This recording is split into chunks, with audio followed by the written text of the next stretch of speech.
Hi, this is Carolyn Scott. I teach 7th grade life science on the 7th grade EL Academy. And I am here to show you a few of the things that I have done throughout the past couple years that I've been on the EL Academy that I think have been effective. All right, so what you're seeing now is, of course, my course page for life science. We went fairly unique with our navigation bar, adding in things that we felt would be really beneficial for our students. And everything you see up top, I think for the most part, all 7th grade science teachers have. So the first thing, of course, is the agenda, and I think we all have that. But opening it up for you, we made it really interactive and engaging for the kids. This is something that not everyone on my team uses. It was intended to be that way, but we have a zillion things going on, so it hasn't exactly gone that way. So when the kids open it up, this is the first page they come to. This is interactive. They can click to go to class times if they forget their schedule. And then to go back to the main page, they can click down here at this agenda box icon, and they're back at the main page. Each subject has an icon of its own, and they just click on that to go to that class. So for mine, I've actually had the opportunity to look at some of the other agendas, and they're all really great too. I just wanted to kind of show you the organization that we use. So we have a weekly calendar. We put the week number and the date up top. Then we have the days. And if there's a day that we're not in school, it'll be marked in that section. Otherwise, there's the AKS, the learning targets, and then a link. Oops, just went ahead. A link at the bottom of the page that takes them to the content on eClass for the day. I also have added a section for homework, and this sort of ended up being not only homework, but extra things. And I actually forgot to update this with something I just made, but every week I have homework, and it's one homework assignment assigned on Mondays, due on Fridays, and it's actually not due until 11 p.m. on Fridays, and then I grade it over the weekend. And in previous years, I've used quizzes, which has been great, and it's still great. But this year, and I have to pay for it, but I started using GimKit, and I enjoy it so much more.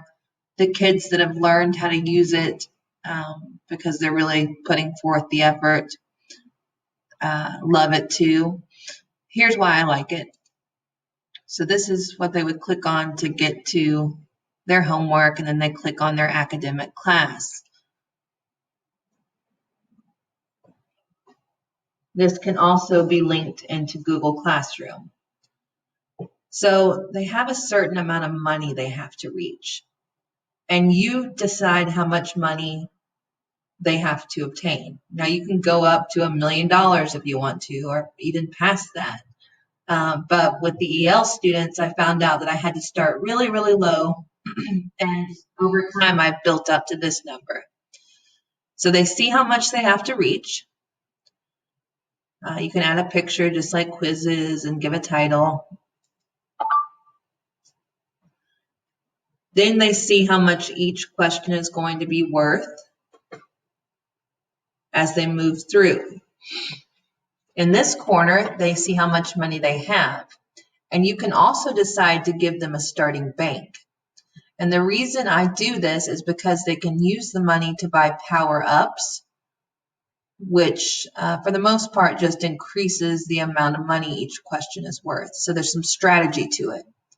So whereas quizzes, they can just run through all the questions you have and click, click, click, click, click, click, click, and get a low score. And then a lot of teachers let them replay it. So now they've seen the answers and they do a little bit better, then a little bit better, which still they're seeing the information over and over again, but I feel like they're not getting as much out of it.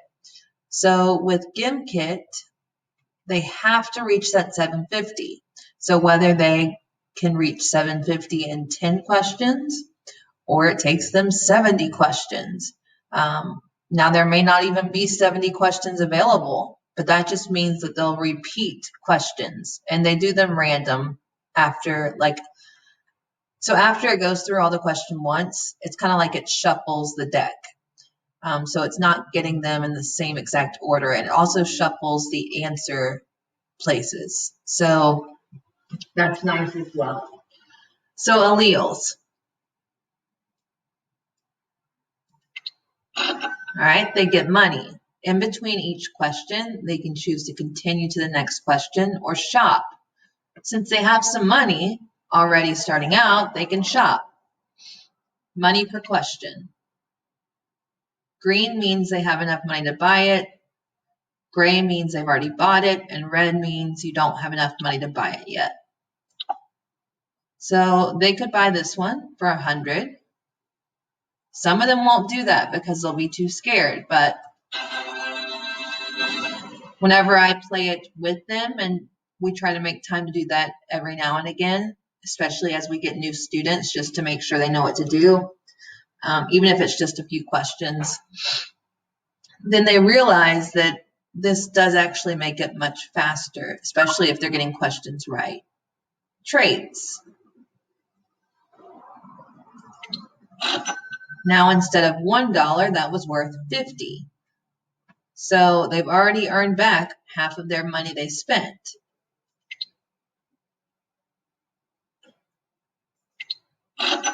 $51. Now they're back to where they started. But if they get it wrong, now they're missing big bucks. They can view the correct answer before continuing. So that's my weekly homework. And again, it's a lot like quizzes, except they can't just rush through it. You can put a time limit on it. I think the longest time is 90 minutes, if I'm not mistaken. You can, like I said, change the amount of money they have to get. And then you can also give them a starting bank. And all that's up to you.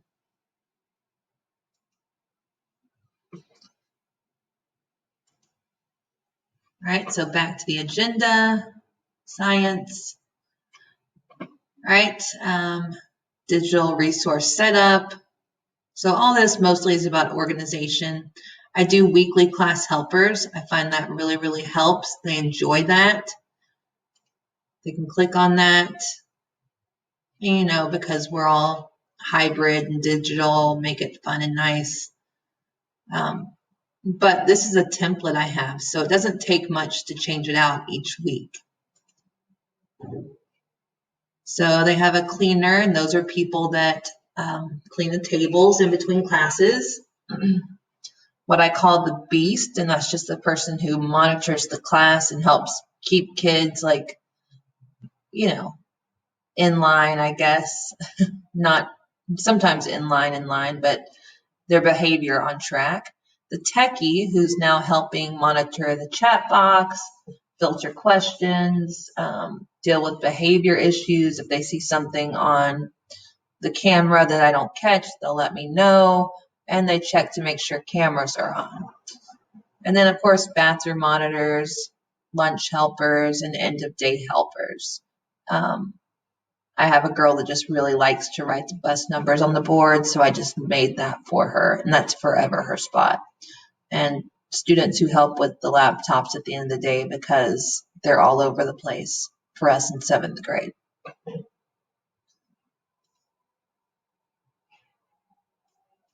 So again, we have all of our classes on the weekly agenda. We also have the class schedule in there, and we have it on in English and Spanish, just to help them out or the parents out if they're looking at it.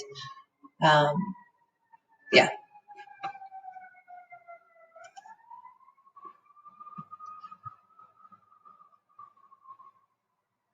For my Zoom classes, back on here, we actually have our Zoom classes linked to the side too, so they can click here as well to get to that Zoom meeting, which just kind of helps put everything in one place. But we also have it either, I think I'm the only one on my team that has it in the nav bar. The others have it as a widget on the side. But for mine, they click on the nav bar and it pulls it up, and they can just click on their academic class, and there you go.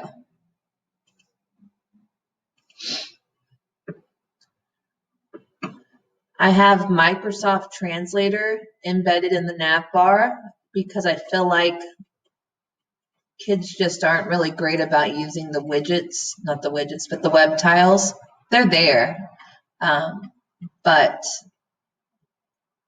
I don't see them using them as much. So if it's right up here, the most important things, I feel like they'll use it more. So they can click on it. And I prefer Microsoft Translator to Google Translate because once I've typed something once, I get a microphone that pops up. How are you today? 你今天感觉如何? And I don't know if you were able to hear it, but I didn't have to press anything to make it say it. It immediately said it after I finished speaking. Change. Please turn to page 108 in your notebook. Por favor, vaya a la página 108 en su cuaderno. So it automatically said it. You can also just, instead of having to highlight, to copy and paste, to put it somewhere, you can just press this button and it's copied to your clipboard. So it's just easier. Google Classroom's there, eClass Help, which is this. I'm not a big fan of Google Classroom. I mainly keep everything on eClass, but I do send like the weekly homework assignments here just in case, because I know other classes use Google Classroom a lot. So some kids check there. So I make sure that any assignment I post, like homework or a summative project, that it's linked here. But that's about it. I don't do daily stuff on Google Classroom. It's just in case the kids check it. Two biggies that when I had my vertical planning meeting, the other science teachers and the other EL academies really, really liked were the digital science notebook and the science vocabulary notebook. These digital notebooks are on all 7th grade science teachers' eClass pages in their nav bars. The actual Google Slides version of it, because this is a published version, right? This is a published version, but the Google Slides version is on our 7th grade science share drive on G Suite. And I go in there every week for the digital notebook and update it for that week coming up. So on the weekend, I update it for the next 5 days. For the, excuse me, let me get rid of this. This is where I update the weekly agenda, and this is on the share drive for my team, Team 7C. And I just clear it out every week update the week, and then the teachers can go in and fill it out if they so choose to do so. You know, I do it religiously. And I have my kids use it religiously, and I'll talk about that more in a minute. But yes, so the digital science notebook, I go in on weekends and I put the next 5 days worth of notes in. For the vocabulary, I update it over the weekend before a new unit starts. So we just started genetics.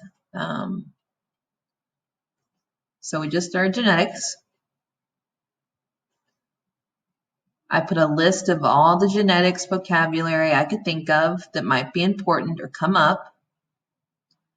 Nothing's linked on this page, but if they go to the next page, there's some instructions here, but they can click on this icon and it will open up a quizzes where they can practice with that vocabulary. And that's all it is.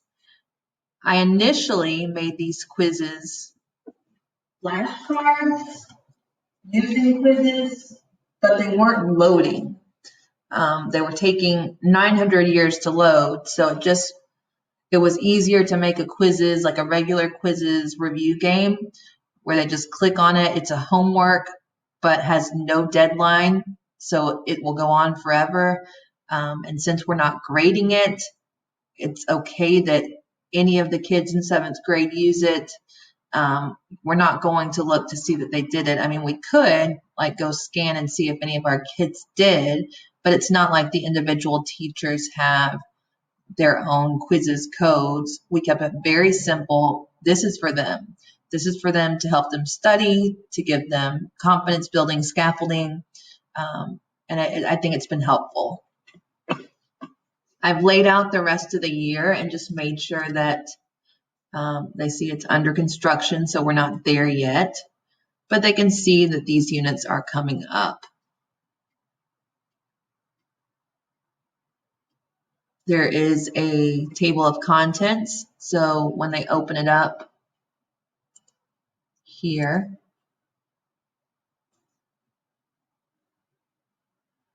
they can click on what they want to review, and it goes straight to it.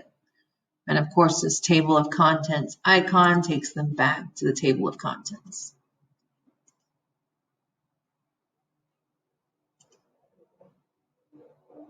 This one happened to have a lot of stuff, so I just made several different quizzes.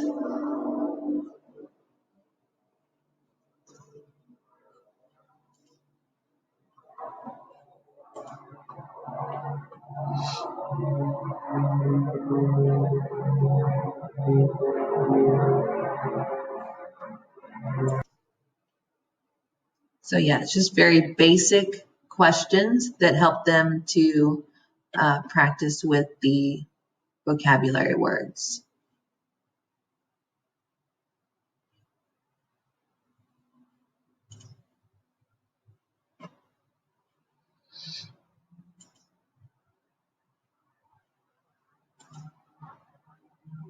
With the digital science notebook, that's here. Again, this is the one that I update every week on the weekends. We have semester dividers. We have schedules for Gen and EL. We have unit dividers. And then each page has the same template, date, including the week, the AKS, and then we are either putting notes or a practice test question, sometimes a video. And you'll notice in the beginning of a unit, it's a lot more notes than questions, but then we start to get into the warm-up questions, and maybe we add a video to explain it. And we've even added videos after the fact, after the kids had a chance to go through it in class, of us walking through it. Well, maybe I can show you that one on the other way, on the other published version, but so yeah, this is actually a practice test question, and this is blank when you initially click on this. But if the teacher clicks again, it will show the correct answer. This will zoom in. So we've gone down all the way through into our current unit, which is genetics. And this is just there for them forever, for all year. They can go back and review these questions. They can look at the notes. It's just a really, really good resource. And it helps us to make sure we are doing our warm-ups every day. Yeah. Organization, warm-ups, and study material.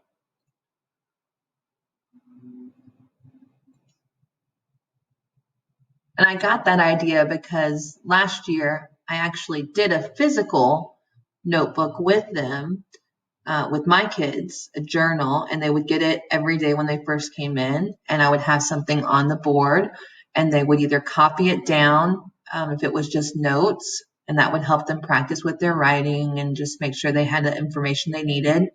Or if it was a question, they would copy the question down, then annotate their way through it to the correct answer. Then we'd go over it. I wanted them to still have something sort of like that, so that's why we went with a digital science notebook.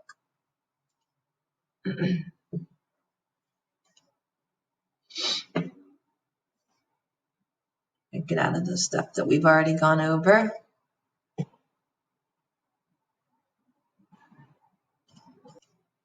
So back to organization. Another thing that I do in my classroom that has been very successful is to have that procedure from the moment they walk in the door. Every kid, every day, logs into Zoom for my class. I know some teachers don't like to do that, or they don't like to do it for every class or every day, but it really, it just streamlines things, and it builds community with the students between digital learners and in person. And actually, I didn't know for a while that everybody wasn't doing it.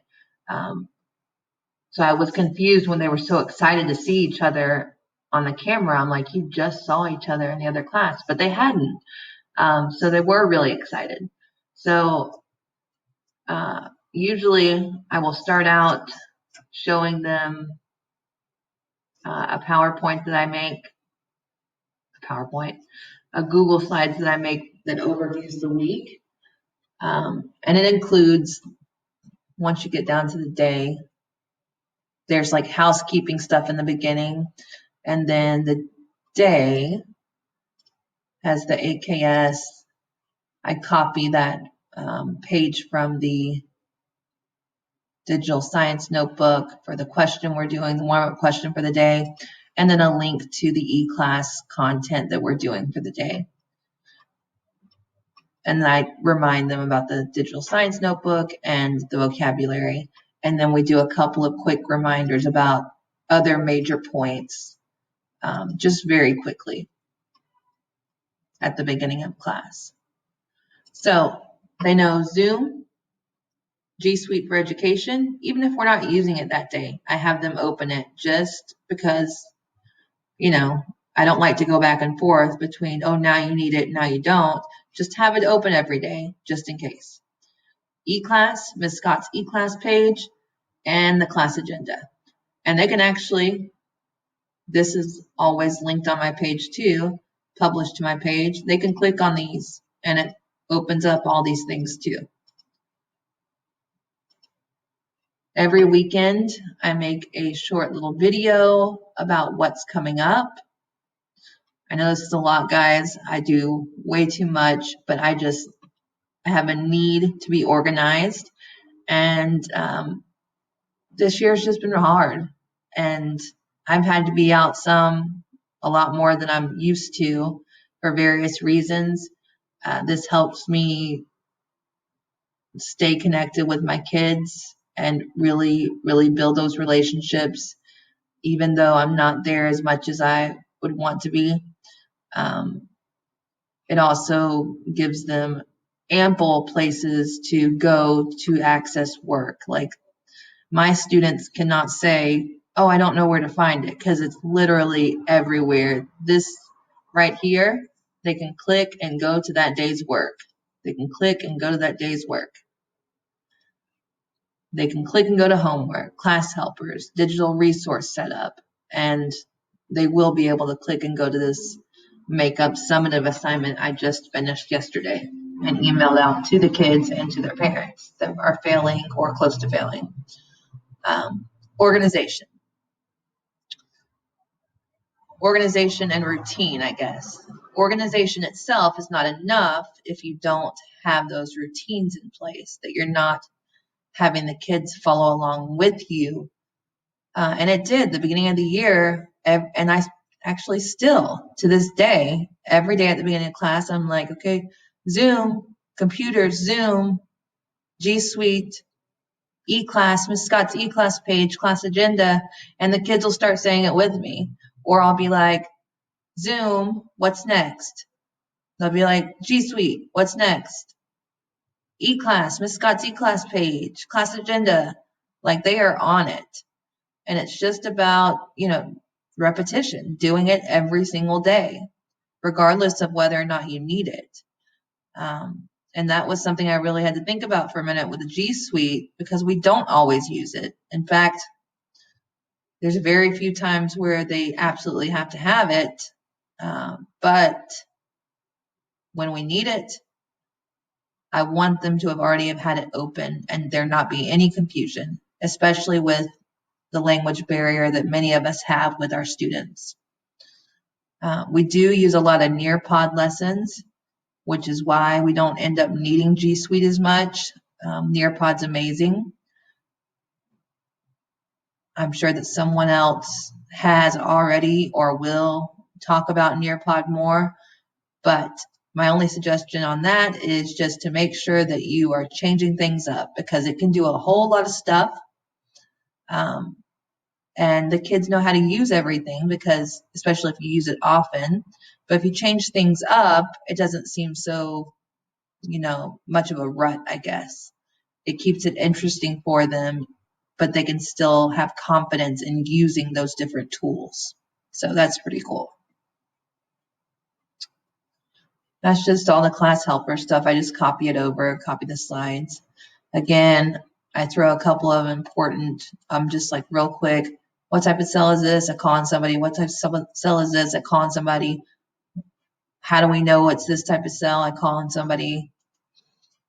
This is something that plays music, and we go through this little kinesthetic hand motion thing about the levels of organization.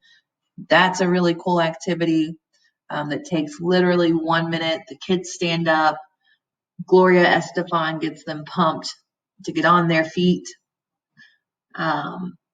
We use these hand motions to represent cells, tissues, organs, organ systems, and organism. And even though they kind of roll their eyes sometimes when we do it, they also seem to enjoy it. They laugh, they're having fun, and it really takes 1 to 2 minutes. This is just a model I made, and just repetition, going over it, because I know it's a big misconception about the levels of organization. So just repetition, repetition, repetition. This is a newer model.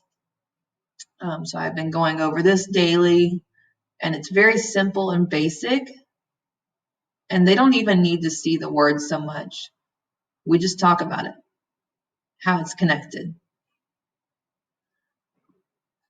All right, so I told you about all that. This is what I use. I download this. I make it on Google, G Suite. It's a Google slide. Then I download and save it as a PowerPoint. Then I upload it here. And I actually pulled up this one as an example.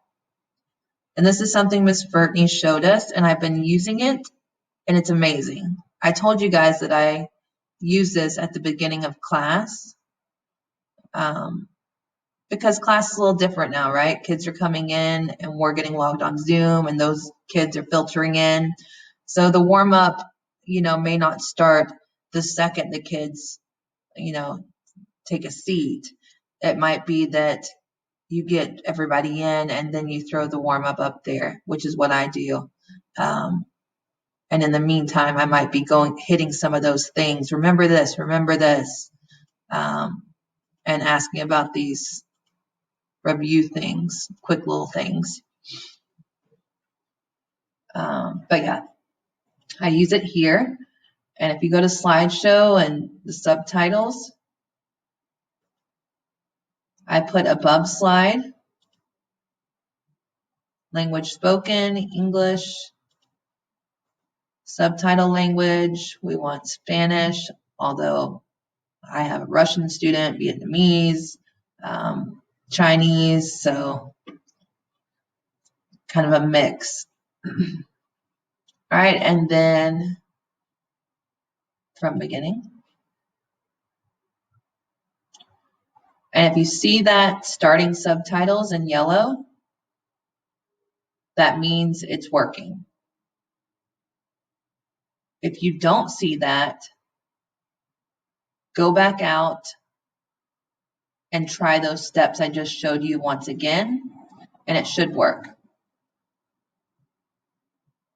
Like I said, my kids can click on these to go to the different parts that we need. And what I love about this is that I can be talking as I switch slides, and it will keep the subtitles up there. So it's very cool.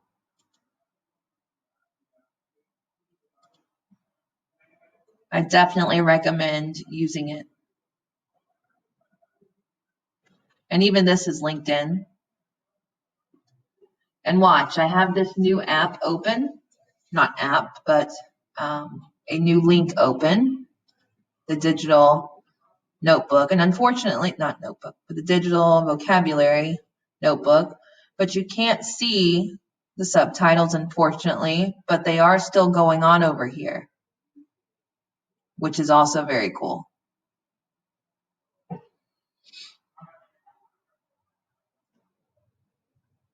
So something to think about.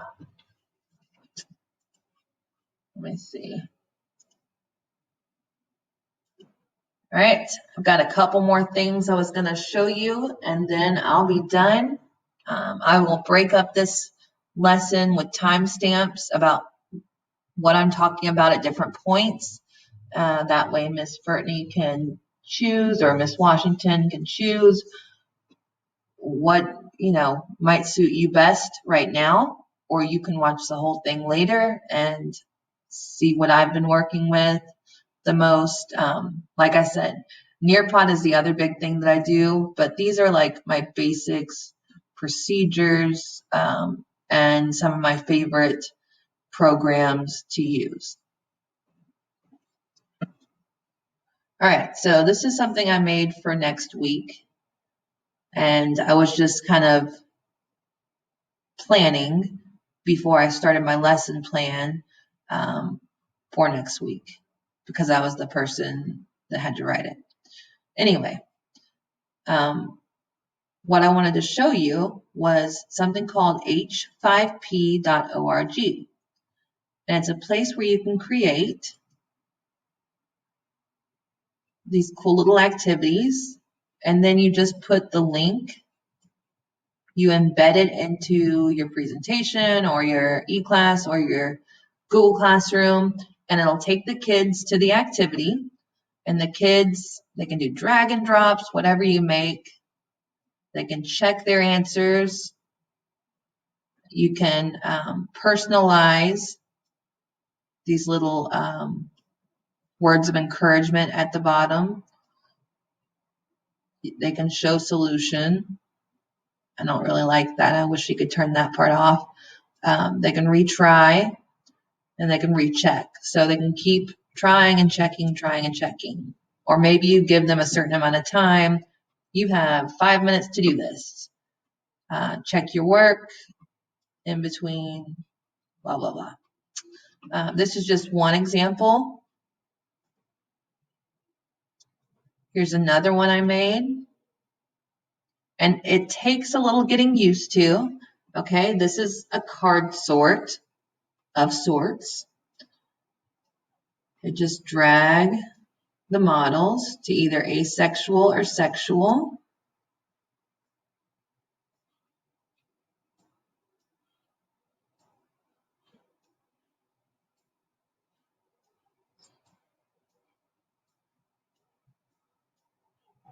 And then they check. And like I said, you can personalize these messages of encouragement. There is an embed link, but the embed does not work great. Sometimes it does. You'll put it on there and it'll work. And then the next day you'll get into class and it'll say there's something wrong with it. So just link it in and let them open this way. Yeah, because embedding it, I love the embed look. It looks awesome, but it's not reliable. And if it's not reliable, it's not for us, right? We don't need problems. We can just do it this way. So this is a card sort. It takes some getting used to of how to design with it. But if you're interested in learning this type of stuff, it doesn't require any kind of coding or anything weird like that. It just takes a minute to adjust. Might take you a couple hours to do your first one, depending on how complicated it is. Like something like this, maybe a couple hours to do your first one. After that, you can knock something out like of this caliber in like 30 minutes. And it saves paper with card sorts, especially right now with COVID. Like it's a lifesaver. But we're not licensed, so the embedding is not meant for us. It's just something we could use and roll the dice, but it may not be there later, or may not be there for all your classes. So let's see. I even put some articles on here. This is something I will divide students up. I'll give them a number 1 through 4, and that will coincide with an article they read. And that's here on H5P. So this is a different kind of thing you can do with it. And then they will go back and they will click on a Google Slide template and make a copy. And they'll have to make a model of how the organism they researched might reproduce. And then they'll share that. All right. Let's see. Looking for all the H5P ones that I have on here. This was a handout that I turned into a drag and drop. They're putting A or S for asexual or sexual based on the information here. And then they're looking for keywords that told them, like, how did they know that this was asexual? Well, it's at 100% of the parent's DNA. So one parent, 100%, and identical. Those are all keywords. So here's those words right here. So they would drag it here. And they would check when they finished, of course. And they could retry if they got a lot wrong.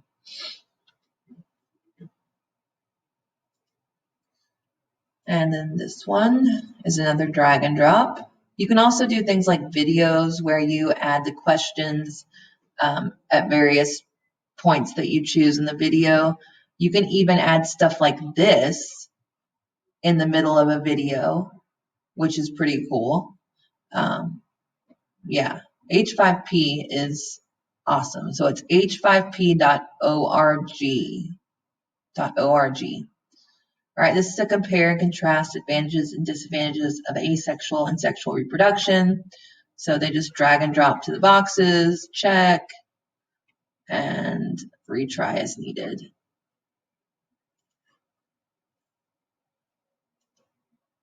I think that's all the H5P in that week's lesson.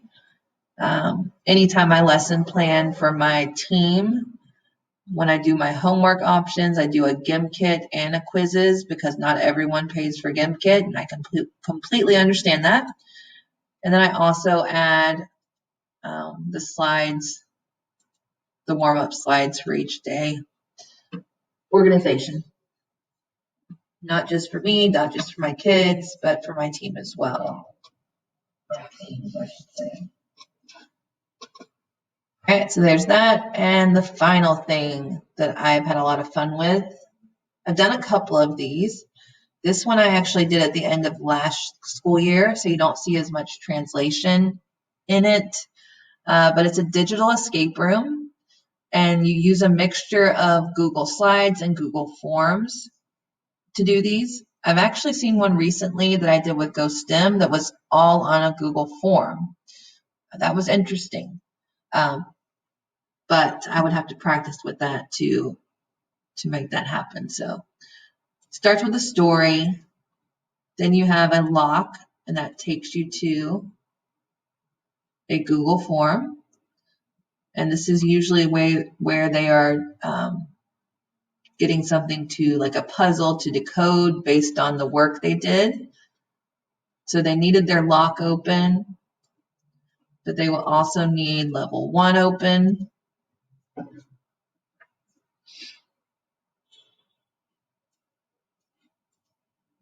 So they go through level 1, which were actually just practice test questions, but it made it more fun, right? So they answer the question, answer a question, answer a question, answer a question.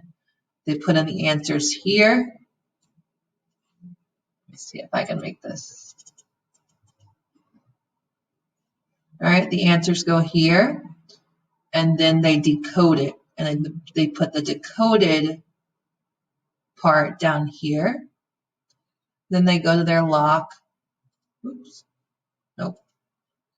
And they enter their lock information here and click next. If it's incorrect, it won't let them go on. If it's correct, what pops up is a link to the second level. So they click on the second level and they go on to the next level, and it kind of repeats, but with a different puzzle in between. And you can make those as long or as short as you want to. We did a evolution escape room, so it was at the end of the school year to review that entire unit. So yeah, pretty cool.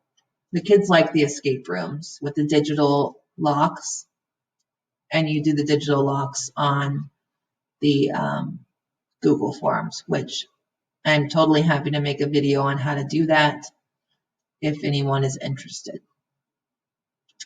But yeah, those are my things. There's a lot of them, but you know, this is a labor of love. I think we all feel that way, especially this year. Like I said, here's videos I post every week for my kids. We post our Mustang of the Month stuff. I use kind of an avatar head when I'm talking to them, just because then I don't have to put on makeup and stuff on the weekends, which is nice. I add extra stuff that I find along the way here. Just really trying to build a community of learners who are interested in science, interested in the class and the community that we've built, so that they show up and so that they want to try to engage and participate. And, you know, I'm telling you, this has been a lot more successful for me this year than last year, even though with everything going on, I think I've just kind of learned from some mistakes I made last year and really put a lot into getting that engagement, establishing those routines, and making everything more engaging. So that's it for me. I will make sure that this gets broken down where you have something that tells you where different things are throughout the video so that you don't have to go through everything yourself, but you're certainly welcome to. It's just a really long video. Oh. I hope this helps somebody in some way. If not, that's okay. If you have any questions about anything tech related or anything you've seen here, feel free to reach out. I'm always happy to help. Thanks, guys.